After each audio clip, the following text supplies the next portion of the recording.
L'info du Grand Lille en continu. Adrien Lanois. 7h15 de retour en direct, l'info du Grand Lille en images en 8 minutes et tous les quarts d'heure en fur et à mesure de cette matinale, mercredi 25 janvier. D'abord vos prévisions météo avec de nouveau un temps gris et froid prévu aujourd'hui, du brouillard givrant également ce matin, des pluies verglaçantes même peut-être par endroits. Température négative relevée ce matin à Lille, moins 1 degré, tout juste 2 degrés de prévu pour cet après-midi et peut-être quelques éclaircies en deuxième partie de journée. On en reparle avec les prévisions complètes juste après ce journal. En direct, en temps réel également l'infotrafic de ce mercredi matin. Attention bien sûr à cause du brouillard et de ces pluies verglaçantes sur les routes. Déjà des ralentissements sur la 25, la RN41, la 1 et la 22 vers Lille. Sur les routes toujours, la métropole lilloise est encore en alerte pollution. La vitesse doit donc encore être réduite obligatoirement de 20 km/h aujourd'hui. Du côté de chez Transpol, on maintient le ticket pollution.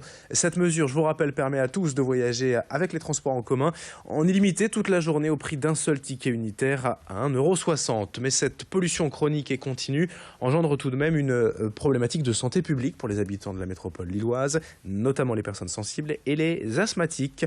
20% de la population mondiale serait concernée aujourd'hui par l'asthme. En France, ce chiffre est en augmentation constante ces dernières années.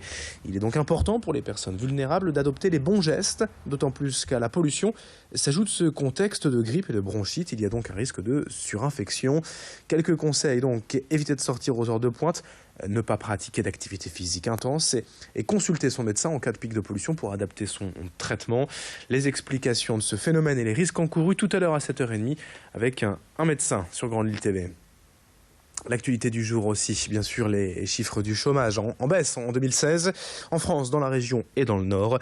Les chiffres du mois de décembre viennent calmer un peu cette satisfaction, avec 1,6% de chômeurs en plus dans le Nord le mois dernier et plus 0,8% dans les Hauts-de-France. Mais sur un an, le chômage a bel et bien baissé selon les chiffres de Pôle emploi, moins 1,8% dans le Nord et moins 2,9% même dans la région.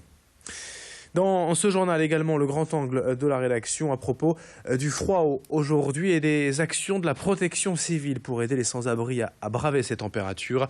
Le soir, les bénévoles patrouillent dans le centre de Lille pour rencontrer et aider ces SDF.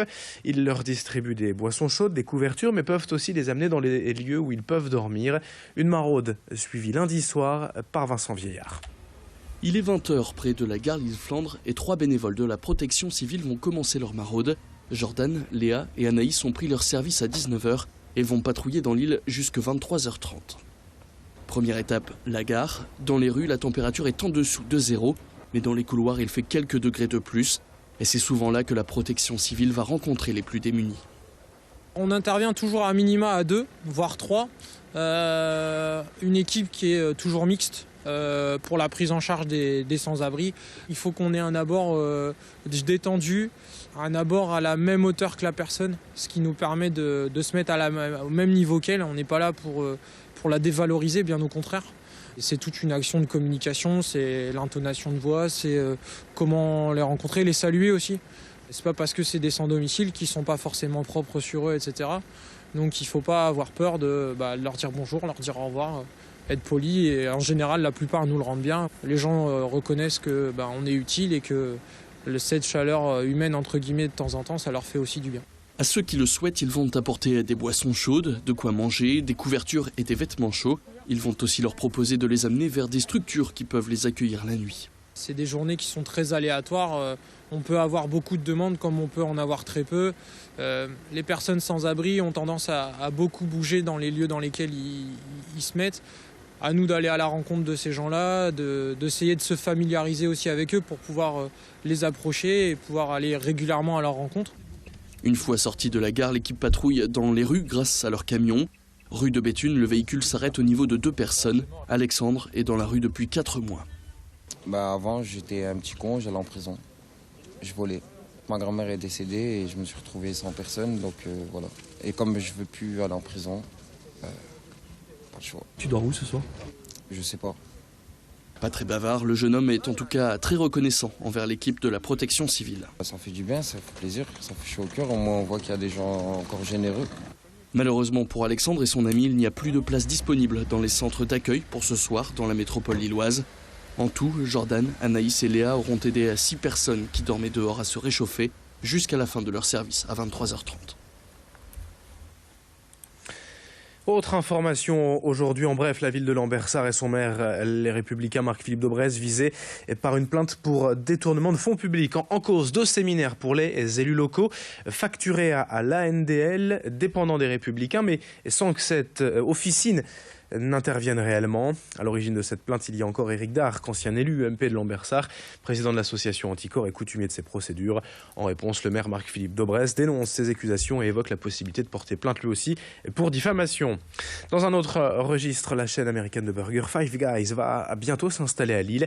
Ni la date d'ouverture ni l'emplacement du restaurant n'ont encore été dévoilés, mais une campagne de recrutement est d'ores et déjà lancée pour trouver des employés, des assistants managers. Dans cette édition également, on évoque le marché de l'immobilier et dans la région, les taux d'intérêt historiquement bas ont permis au secteur de connaître une année faste en 2016, que ce soit dans le neuf ou l'ancien. Les transactions ont été nombreuses l'an dernier. L'année 2017 s'annonce tout aussi bonne malgré les élections présidentielles qui ont toujours tendance à compliquer un peu la donne. Pour l'ancien, les taux d'intérêt ont vraiment permis cette embellie. C'est un peu plus compliqué concernant le neuf. Il y a d'autres facteurs à prendre en compte, notamment l'éternelle relation entre une offre faible, peu de projets de construction, mais une demande toujours aussi forte. Explication sur le marché de l'ancien au micro de Xavier Silly. Le marché va très bien, le nombre de transactions a augmenté. En tout cas chez nous, près de 10%, mais c'est pas non plus du 30%, peut-être comme dans certains autres métiers. Pardon. Je pense que la crise, elle est encore là. Je pense que les gens ont retrouvé de l'optimisme, mais ils sont très très prudents. Les gens ont énormément encore besoin d'être rassurés par rapport peut-être à tout ce qui s'est passé ces dernières années. Hein. C'est normal. Et nous, notre rôle, c'est vraiment d'accueillir, d'accompagner, d'être le plus honnête possible et de leur apporter notre professionnalisme et notre savoir-faire, mais vraiment toujours en les rassurant. La confiance est essentielle. En sport, l'événement était hier soir les quarts de finale des championnats du monde au stade Pierre-Mauroy et la victoire de l'équipe de France face à la Suède 33-30. Plus de 28 000 personnes ont vibré dans une superbe ambiance hier lors de ce match à suspense. Mais le handball à Villeneuve-d'Ascq, c'est déjà fini. Les demi-finales et la finale auront lieu demain. Et ce week-end, à Paris, à l'Accor Hotel Arena, la France jouera contre la Slovénie demain soir à 20h45.